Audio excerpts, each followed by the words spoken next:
Hello guys, today's video, i-flex ko lang yung mga tanim namin sa gilid ng bahay, kung anong nakapaligid sa bahay.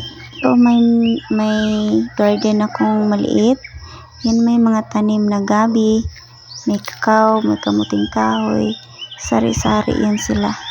At may mga tubo, gabi, bisol, yung kanaka, saging, yan mga tinangkong, ganyan siya.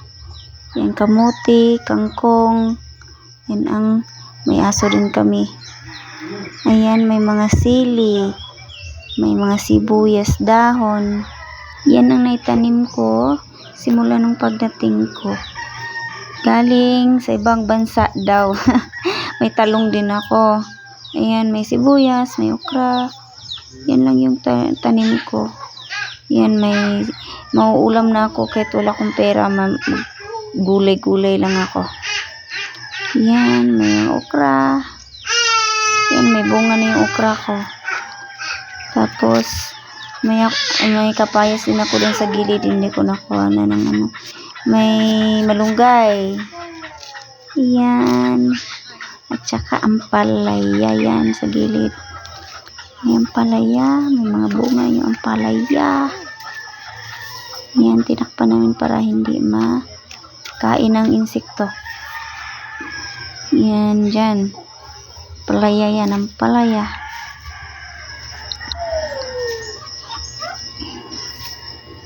Marami ng bunga. Ayan, mga talong din. Talong-talong.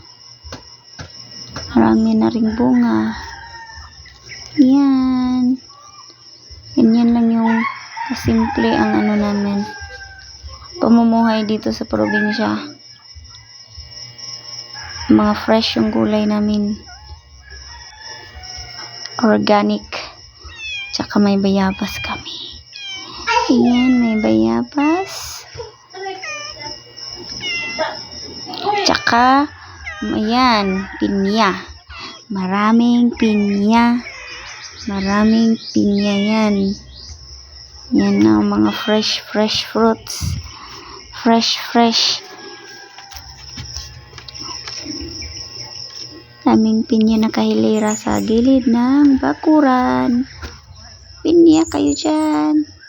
Guys, yan lang po. Thank you for watching. Bye-bye.